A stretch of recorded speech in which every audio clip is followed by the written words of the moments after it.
Muito bem, meus irmãos, Gênesis capítulo 16, vamos continuar a exposição de Gênesis. Temos avançado o capítulo, a saga aí de Abraão, de Abrão agora ainda, Abrão. Então depois o irmão Otávio me corrige, é Abrão. Diz assim o capítulo 16, são 16 versículos. Deixa eu abrir aqui, né? Capítulo 16. Diz assim a palavra do Senhor. Ora, Sarai, mulher de Abrão, não lhe dava filhos, mas tinha uma serva egípcia, chamada Agar. Então Sarai disse a Abrão: eis que o Senhor me impediu de dar à luz filhos. Tome, pois, a minha serva, talvez assim eu possa ter filhos por meio dela. E Abrão concordou com o plano de Sarai. Então Sarai, mulher de Abrão, tomou Agar, sua serva egípcia, e a deu por mulher a Abrão, seu marido, depois que ele já estava morando durante 10 anos na terra de Canaã. Ele teve relações com Agar e ela ficou grávida. Ao saber que estava grávida, Agar começou a olhar com desprezo para sua senhora. Então Sarai disse a Abrão: seja sobre você a afronta que é feita a mim, e eu mesma pus a minha serva em seus braços. Ela, porém, vendo que engravidou, me olha com desprezo. Que o Senhor julgue entre mim e você. Abrão respondeu a Sarai: você continua a ter controle sobre a sua serva, faça com ela o que melhor lhe parecer. Então Sarai a humilhou, e Agar fugiu da presença dela. Quando o anjo do Senhor a encontrou junto a uma fonte de água no deserto, junto à fonte no caminho de sul, perguntou-lhe: Agar, serva de Sarai, de onde você vem e para onde você vai? Ela respondeu: fujo da presença de Sarai, minha senhora. Então o anjo do Senhor lhe disse: volte para sua senhora e sujeite-se a ela. E o anjo do Senhor disse também: aumentarei em muito a sua descendência, de maneira que de tão numerosa não poderá ser contada.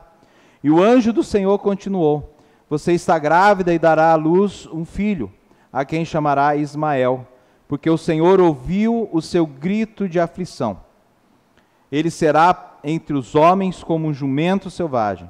A sua mão será contra todos, e a mão de todos será contra ele, e habitará diante de todos os seus irmãos. Então Agar deu ao Senhor, que havia falado com ela, o nome de Tu és o Deus que vê. Porque ela dizia: neste lugar eu olhei para aquele que me vê. Por isso aquele poço se chama Beer-lahai-roi. Fica entre Cádiz e Bered.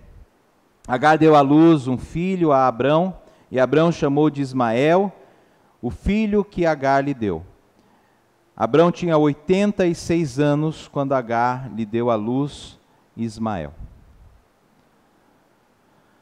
Anteriormente, nós vimos nessa saga de Abrão, que Abrão foi justificado por sua fé. Agora, neste capítulo, lembrando que nós dirigimos em capítulos, porque uma editora foi e colocou os capítulos, mas na leitura antiga nem capítulo, nem versículo existia. Mas olha só, na sequência, depois que Abraão foi justificado por sua fé, a gente vai perceber que há uma passividade e incredulidade em Abraão que o leva a pecar contra o Senhor. Em um momento ele é justificado por sua fé, e em um outro momento ele tem dúvidas e tem incredulidade, e é passivo diante de uma situação em sua casa. Agora nós temos que entender que essa história não está sendo contada dessa forma por acaso. Tem algo de nós aqui nessa história. Nós somos dessa forma. Nós somos assim. Em um dia que fomos abençoados, nós saímos glorificados, dando e cantando louvores ao Senhor, dando glórias a Deus. E às vezes no outro dia parece que aquilo passou e nós voltamos muitas vezes à lama da onde saímos. Aqui na história, Abrão não confiou em Deus, que lhe tinha feito uma promessa de ter um filho como descendente. Talvez ele duvidou a forma como ele teria esse filho. Talvez entrou em sua mente alguma dúvida de como Deus faria isso. Ele não confiou que Deus o abençoaria com a sua própria esposa, a qual ele tinha tirado da casa de seu pai. Ela era meia-irmã dele mesmo. Naquela época podia, né? Ela era meia-irmã de Abrão. Ele tirou ela da casa do pai para viver com ela. Deus tinha uma promessa para ele, e essa promessa incluía a sua esposa. Mas ele titubeou, ele deu uma balançada, né? Mas o que ele tinha que fazer era respeitar o matrimônio sem mácula e permanecer fiel até a promessa ser cumprida na vida dele. Então, essa noite nós vamos entender que a incredulidade de Sarai e a concessão de Abrão levaram ao estado pecaminoso, ainda maior contra o Senhor, que é o leito maculado. E a história ela vai desenrolando e a gente precisa entender bem como isso se dá.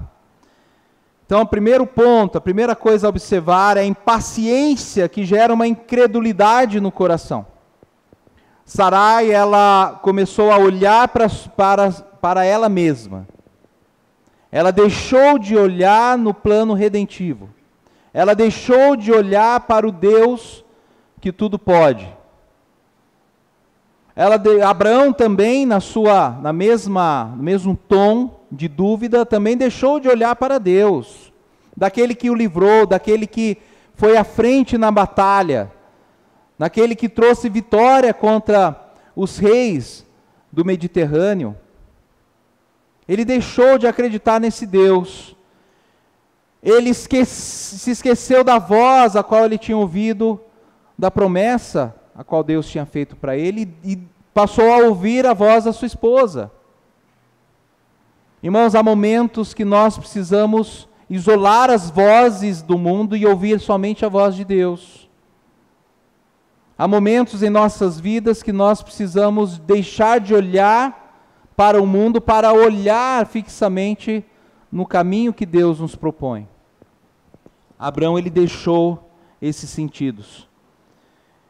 E de uma forma, através de uma inquietação, Sara então olhou para Abrão, olhou para si, viu que ela não tinha possibilidade de dar um filho a Abrão, e começou a matutar um plano, porque a gente vai ver no texto que já tinha passado um bom tempo da promessa de Deus. Abrão já era velho, ela era 10 anos mais nova que ele, mas ia no mesmo caminho. Ela já não era mais aquela mulher atraente que o rei egípcio teve, atração por ela. As coisas já começam a se modificar em sua casa. E a dúvida que Abraão tinha no coração, com certeza, não é um achismo não, com certeza era a mesma dúvida de Sarai. Capítulo 15, quando ele está conversando com o Senhor, versículo 2, vamos ler de novo, 15, 2 e 3, Gênesis 15, 2 e 3. Abraão respondeu, está aí pertinho, né? Abraão respondeu, Senhor Deus, que me darás se continuo sem ter filhos, e o herdeiro da minha casa é o Damasceno Eliezer? Da onde veio essa questão? De que conversa veio essa certeza que ele estava colocando para Deus? Não seria da mesa de sua casa? Não seria já uma inquietação do lar? Por isso ele colocou isso para Deus? Deus falou para ele: olha, eu multiplicarei a sua descendência. Eu serei o seu escudo, lhe darei uma grande recompensa. Então ele fala: Senhor Deus, que me dará se continua sem filhos e o herdeiro da minha casa é o Damasceno Eliezer? Ou seja, o que adianta eu receber tanta coisa, ter tantos recursos, o Senhor aumentar as minhas riquezas, os meus bens, me fazer prosperar, se quem vai herdar isso vai ser um servo que veio de Damasco, que é o servo mais velho da minha casa. E Abraão continuou: tu não me deste descendência, um servo nascido na minha casa será o meu herdeiro. Essa era a inquietação que estava no coração de Abraão, e também com certeza era a inquietação no coração de Sarai. Por isso ela começou a matutar algo: se eu não tomar providência, meu marido vai continuar aí e não vai ter filhos, e a herança dele vai para um servo que veio lá de Damasco, não tem nada a ver com a nossa casa, não tem o gene do meu marido. Agar começou com essa inquietação. Mas ela lembra que ela foi para o Egito, e ela acabou sendo mulher do faraó, em uma besteira que Abraão fez. E de lá eles trouxeram escravos, trouxeram bens, trouxeram gado. De lá então, Sarai tinha uma serva, uma escrava. E o nome dela, diz o texto, era Agar. Então Sarai disse a Abrão, versículo 2, dentro daquela inquietação, que não podia vencer, ela já estava com 75 anos, não tinha tido filho nenhum ainda, fez um plano pecaminoso. Então, cheio de incredulidade, Sarai diz a Abrão: eis que o Senhor me impediu de dar à luz filhos. Tome, pois, minha serva. Olha só, talvez assim eu possa ter filhos por meio dela. Da onde veio essa crença? Quem disse que pode passar, ela poderia passar poder para a escrava e a escrava para ela? Quem disse que tinha isso daí? Da onde veio essa crendice? O texto não vai dizer, mas nós sabemos que Abrão peregrinou pelas terras de Canaã, que Abrão peregrinou pelas terras dos Moabitas, dos amorreus, dos cananeus, dos gigazeus, dos jebuseus, passou pelo Egito. Será que Abrão não conhecia a história do espírito Cá do Egito? Já ouviram falar? Que dentro do reinado, o rei tinha um filho, então a descendência dele habitava o Cá, que era um espírito da divindade real. Esse Cá que a gente vê na rua, né, no carro, o nome de carro, esse Cá é esse espírito, que somente a família real egípcia, eles acreditavam que possuía esse espírito. E isso dava margem para os reis cometerem incestos. Então, mães tendo filhos com os seus filhos, os pais tendo filhos e filhas com suas filhas, irmãos casando com irmãs, e aí dentro da corte real, eles se resolviam, porque esse espírito Cá, eles acreditavam que permanecia. Será que Sarai não trouxe algo parecido em sua mente? E disse: olha, então, através da minha serva eu terei uma descendência, receberei um benefício, porque ela é minha. Então, se ela é minha, ela pode ser uma extensão de mim. É um pensamento pecaminoso, imoral. Sarai estava tendo esse plano, que era um plano ilícito. Mas a ideia era que ela tivesse uma descendência e uma herança da semente de Abraão, mesmo que fosse através da escrava dela, mas ela precisava acreditar nisso. Ela estava inquieta, ela precisava fazer morrer essa inquietação. Então, num plano ilícito, ela fala isso a Abraão, e Abraão rejeita totalmente a ideia da sua mulher, porque era uma ideia sem cabimento.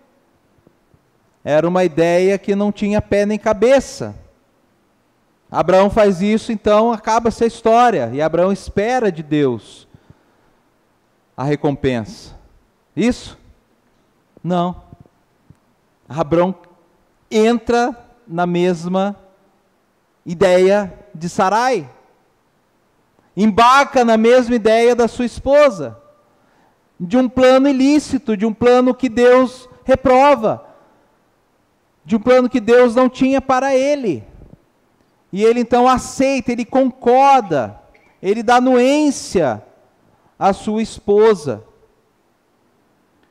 E aí, o bonitão recebe da própria mulher o direito e a legalidade ou a liberalidade libertinosa de ter uma concubina. A ideia do concubinato está aqui. Ela entrega a concubina na mão de Abrão, para que através dessa mulher, que se torna concubina, né, que ali pode ter relacionamentos com Abrão, como se fosse esposa dele. Então, o que diz o texto? Versículo 3. O 2 diz que Abrão deu anuência a Sarai. Então Sarai, mulher de Abrão, tomou Agar, sua serva egípcia, escrava egípcia, e deu por mulher a Abrão, seu marido. Depois que ela já estava morando durante 10... Olha que o texto, ele é enfático em dizer que o motivo principal dela ter feito isso, o texto está nos dizendo aqui. Se você não percebeu, vou apontar para os irmãos. Depois que ela já estava morando durante 10 anos na terra de Canaã. Então ela quer justificar a sua incredulidade por conta da demora. Ela justifica a sua incredulidade. Bom, já que Deus está demorando em cumprir o seu plano, deixa eu dar um jeitinho, deixa eu fazer um arranjo, deixa eu manipular uma situação aqui e as coisas vão acontecer, porque Deus não está demorando a nos responder. Já passaram o quê? 10 anos. Passaram 10 anos. Então a Sarai, então, já talvez toda influenciada pela região pela qual morava, pelo mundo a qual vivia, perto ali de Sodoma, perto de Gomorra, entre os amorreus, na terra de Canaã, com certeza ela não via problema em entregar sua serva na mão de Abrão. Então ali acontece uma imoralidade sexual. Lembrando que Moisés já está trabalhando isso no coração dos hebreus no deserto. Ali a pouco ele vai escrever para os levíticos, reprovando a imoralidade sexual, para que os sacerdotes ensinassem o povo com relação à imoralidade sexual. Abrão já está, Moisés está antecipando pela história de Abrão essa ideia da imoralidade sexual. Então o povo, ouvindo essa história, começa a identificar: opa, então isso é errado. Esse tipo de situação é errada. Não devo fazer. Então a gente tem que entender que o propósito de Moisés aqui é alertar com relação à imoralidade sexual, não se assemelhar aos cananeus. Lembra que Moisés escreveu o texto de Abraão estando no deserto do Sinai, em frente a Canaã. Então ele esperava que os hebreus entendesse a história e não se misturasse com os cananeus quando entrasse na terra prometida. Bom, essa situação não vai ficar limpa, né? A Agar não vai ter um bebê e todos vão ficar felizes na casa pelo bebê que está chegando. A serva egípcia começa a fazer o que a gente chama no nosso cotidiano, pelo menos eu ouvia muito isso em Taubaté, fazer fusquinha com... É esse o termo? Fazer fusquinha, né? Fazer intriga com Agar. Começa a olhar com desprezo. Tá vendo? Aí olha só. Seu homem não está tão velho assim, porque eu já estou grávida. Nem falou nada. Só o olhar, a Sarai já estava imaginando algo nesse sentido. Ela olhava para a mulher de Abrão, Sarai, com desprezo. Olha só, estou grávida. E a gente sabe que a gravidez para uma mulher naquela época era honra. Sarai falou: o que eu fiz? Que plano absurdo foi esse? Agora eu estou aqui doendo, me contorcendo por causa dessa situação. Na verdade eu queria, mas ao mesmo tempo eu não queria, porque eu não fui capaz e essa escrava foi. Algo nesse sentido. E ela vai reclamar para Abrão. E ele diz assim: olha, receba você essa afronta, porque ela está se achando. Ela é uma concubina, eu a entreguei na sua mão, mas ela agora está se achando. Vou mudar o nome dela de Agar para Tassi. Está se achando, né? É piadinha de pastor. Ela está se achando, Agar está se achando, ela está querendo, ela me olha com desprezo. Então olha só, Abrão, o que ele faz? Ele age em cima dessa intriga. O que ele tem que fazer? Ele teria que resolver essa situação. Ele é o homem da casa, ele é o chefe, ele é o protetor, ele é o sacerdote do lar. E o que ele faz? Ele age com passividade. O que? Você trouxe ela, agora resolva você. Não estou nem aí. É isso que Abrão fez, não estou nem aí. Faça o que você tiver que fazer. Não estou, Abrão fez isso. Agiu no sentido pior da humanidade, no sentido pior da masculinidade, que é a passividade. Irmãos, homens como eu, há em nós um chip que ele é acionado muitas vezes durante a nossa vida. Um botãozinho que é acionado automaticamente, chamado passividade. Tome cuidado com a passividade. Há momentos que a gente precisa interferir na vida dos nossos filhos. Há momentos que precisamos interferir na vida da nossa esposa. Nós somos líder. E muitas vezes nós agimos com passividade. É duro. É duro quando, puxa, foi. Mas é um automático implantado na nossa cabeça que nos leva a isso. Passividade. E há um detalhe muito importante para eu colocar aqui. Tem um detalhe muito importante para eu colocar aqui. O homem, quando ele é passivo, abre portas para o domínio da esposa no lar, para o domínio dela nas atitudes. Se o homem não toma atitude, quem vai tomar atitude? O vizinho? A professora na escola? A coordenadora, a diretora da escola? A professora de EBD? O pastor?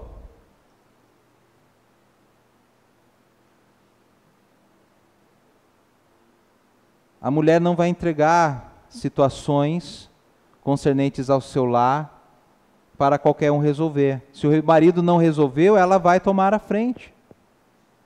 Ela vai resolver no nosso lugar. Estou falando como diz no mundo hoje, em lugar de fala. Eu tenho lugar de fala. Sou homem. É feio esse termo, né? Mas eu sou homem. Eu sei disso. Se nós, muitas vezes, negarmos atitudes espirituais dentro do nosso lar, a coisa desanda espiritualmente. Se eu não tomar a atitude de trazer o pão de cada dia, que é da minha obrigação fazer, as coisas desandam no lar. Se eu não for o sustentador, se eu não for o protetor, se eu não der segurança à esposa, as coisas desandam em nosso lar.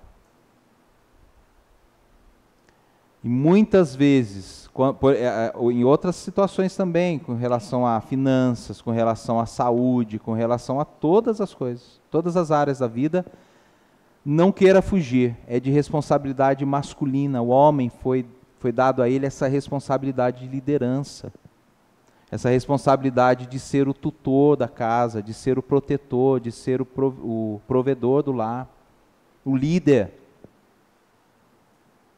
Não foi dado à mulher foi dado ser auxiliador, apoiar. Maridão, o que você vai fazer? É isso? Olha aqui, vou te apoiar. Agora, quando a mulher não sente segurança, quando a mulher não vê as atitudes do marido, ela vai tomar aquele lugar, porque o marido deixou um espaço que não era dela, mas ela vai ocupar esse espaço. E as coisas desandam, porque ela não é para ela assumir essas funções. Não é para ela trazer segurança para o lar. Ela é frágil. Pedro vai dizer, trate as mulheres como parte mais frágil do lar. Ele tem que ser tratado como uma peça de porcelana, de cristal. Tem que cuidar da minha esposa. Hoje o irmão Daíra atendeu um telefone no meio da escola dominical, foi cuidar da esposa, é assim que tem que ser, irmãos. Está lá passando mal, vai atrás. Assim, precisa ter essas atitudes, senão, quem que toma o lugar? E aí dá ruim, como diz o português ruim. Dá ruim. E aí a gente começa a ter famílias desestruturadas. E famílias desestruturadas vão trazer crises. Crises para a igreja, crise para o lar, crise para a família, crise para as escolas. Abrão, ele deixou a coisa desandar. Qual foi a atitude de Sarai aqui? Agar, vem aqui, olha, eu sou a sua senhora. Eu preciso que você me respeite. Senta aqui, começa a me obedecer, que as coisas vão melhorar. Não estou gostando dessa sua atitude. Foi assim que Sarai fez?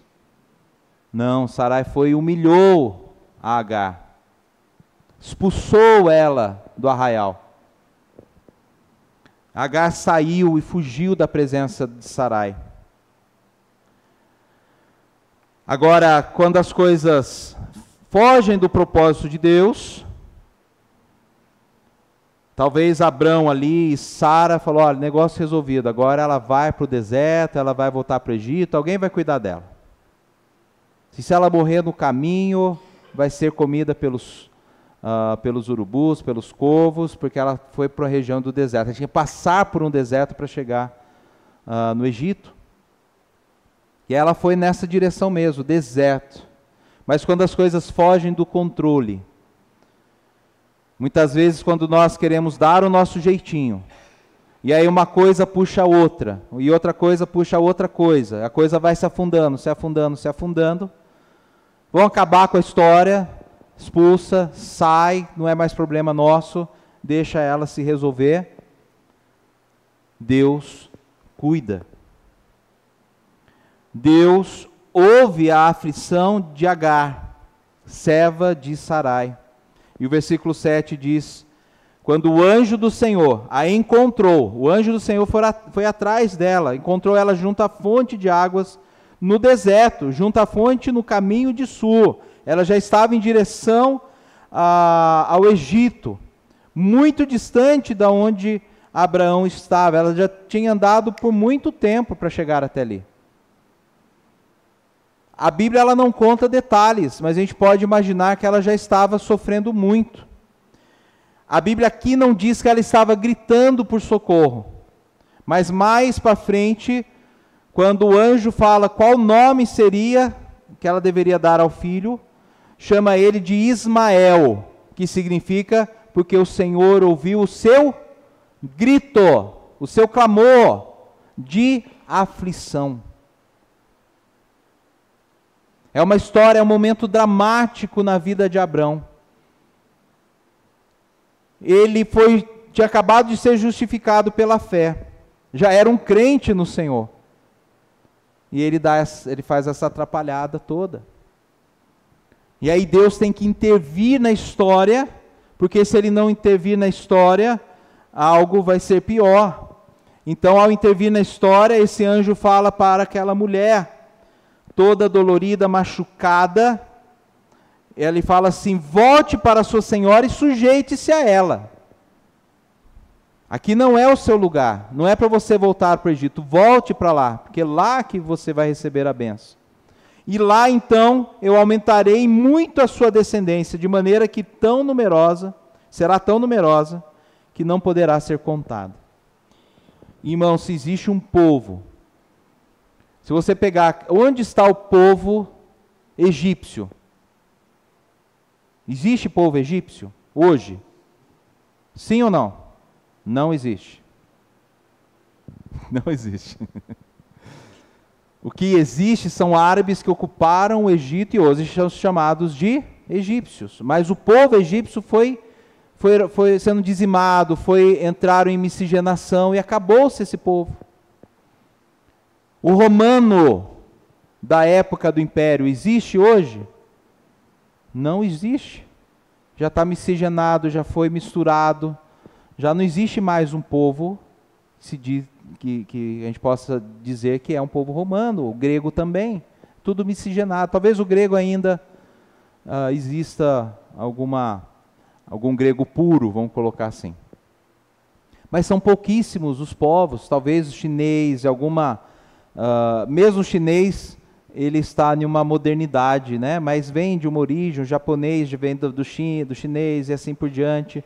Mas assim, se tem dois povos na terra que são puros, é o povo hebreu, são os israelitas, né? Que eles até hoje existem, eles mantêm a sua cultura e existe esse povo, saíram dispersos e voltaram hoje para Israel, e o povo árabe, os ismaelitas, né? Parte do povo, eu sei que tem uma mistura aí do povo árabe, né? Que é outra mistura tal, mas existe os filhos de Abrão por parte de Ismael.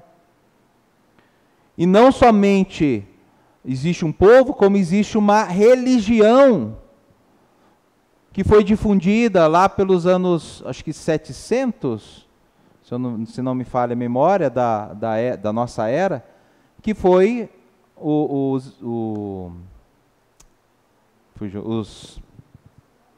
muçulmanos, obrigado. Os muçulmanos, eu estou confundindo tanto nome aqui. Os muçulmanos, a religião surgiu, e eles têm a mesma história, só que eles colocam Ismael como sendo, de fato o primogênito, e eles se garantem nessa primogenitura. E os israelitas se garantem na primogenitura de Isaac. Vendo como que a história vai se desenrolando. Então, para ir para o fim, essa criança então recebe o nome de Ismael, porque o Senhor ouviu o grito dessa aflição, mas o Senhor prometeu que dessa descendência, essa descendência também seria numerosa, como os filhos da promessa de Abraão, né? E de fato, ambos recebem a mesma bênção, né? Porque a bênção vem de Abrão, de qualquer forma. Mas esse, diferente do outro, ele vai ser chamado, ele será como um jumento selvagem, versículo 12, a sua mão será contra todos e a mão de todos será contra ele. E parece que assim mesmo o mundo funciona hoje. Os muçulmanos contra o mundo e o mundo contra os muçulmanos. Até hoje. E habitará diante de todos os seus irmãos. Ele continuará lá do ladinho de Jerusalém, como são. Eles cercam Jerusalém. Está aqui, a palavra de Deus permanece viva até hoje. Permanece viva até hoje. 3.000 e tantos anos para trás foi escrito isso. E permanece até hoje a mesma promessa que esse anjo, o anjo de Deus, fez a Agar no deserto. E Agar então chama aquele Senhor, que ela não conhecia com certeza, tu és o Deus que vê. Porque ela dizia, neste lugar eu olhei para aquele que me vê, eu olhei para aquele que me conhece, eu olhei para aquele que entende a minha mente. Por isso, né, na visão dela, ela entende assim, né, essa entidade, esse Deus, será chamado dessa forma. Então ela dá um nome para aquela aparição. Nós sabemos que é o mesmo Deus nosso, mas ela tem por isso que tem essa distinção aqui no versículo. Parece que é uma outra pessoa sem ser Yahvé, mas não é, né? É um anjo do Senhor, é um anjo de Yahvé. Tá? E por fim, aí aquele poço recebe esse nome, né? Beer Lahai Roi, ou Roi, não sei como que pronuncia. Fica entre Cádiz e Bered. Abrão dá a localidade deste poço. E por fim, Agar então deu à luz um filho a Abrão. Abrão chamou de Ismael o filho que Agar lhe deu. Abrão tinha 86 anos. Ele já tinha feito aniversário, dá o texto aqui. Porque se fazia, lá no texto um pouquinho antes, diz que fazia 10 anos, né, que ele estava naquela região. Pode ser que ele peregrinou durante um ano.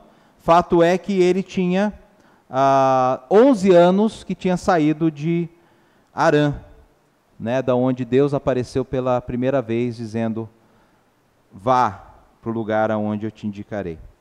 Então Abrão tinha 86 anos quando Agar lhe deu a luz. E esses anos são importantes, irmãos, para a gente entender como que Deus trabalhou com Abrão. Abrão falou lá 11 anos atrás, ele tinha 75. Sarai 65. Agora ele já passou 11 anos, ele tem 86. Sarai tem, no caso aqui, 76. No texto seguinte, da semana que vem, vai dizer que ele aparece, o Senhor aparece de novo para Abrão, e ele já tem 99. Passou mais 10 anos. Né? Passou mais 10 anos. Passou mais 13 anos. 13 anos. Passou 13 anos. O menino já estava com a idade já considerado vida adulta. 13 anos o adolescente já era considerado adulto. Ali adulto no sentido, pode trabalhar, agora você vai aprender aqui como ser homem. Né? Era assim que funcionava. Passou então esse tempo. Irmãos, a Bíblia diz, lá em Tiago 1, 12, 15, bem-aventurado o homem que suporta a tentação, porque quando for provado, receberá a coroa da vida, o qual o Senhor tem prometido aos que amam. Ninguém sendo tentado diga, de Deus sou tentado, porque Deus não pode ser tentado pelo mal, e a ninguém tenta. Mas cada um é tentado quando atraído e engodado pela sua própria concupiscência. Depois, havendo a concupiscência concebido, dá à luz o pecado. E o pecado, sendo consumado, gera a morte. A gente pode ter visto, dá para a gente ver direitinho isso acontecendo na vida de Abrão. Ele recebeu a tentação, recebeu uma proposta da sua esposa, ele cedeu à tentação. E estava muito bem para ele. ia dar certo. Mas o que foi gerado ali na vida dele é pecado. Nós precisamos ter esse mesmo pensamento, nós precisamos ter essa mesma vigilância e olhar para o Senhor, olhar para a promessa. Pedro vai dizer que nós não devemos fazer, ali havia uma chacota em cima na época de Pedro, quando ele escreveu a sua segunda carta. Ele diz assim, que a promessa do Senhor, ela se cumpre, mesmo que muitos a dizem ser tardia.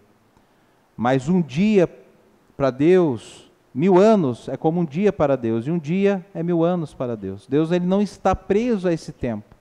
Deus vai fazer cumprir a sua promessa, a promessa que ele tem para a sua vida no tempo certo, na medida certa, na hora certa.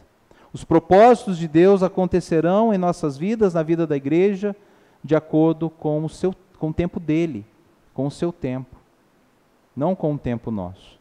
Que não caiamos na mesma tentação que o mundo faz, e achar que está demorando a promessa a ser cumprida.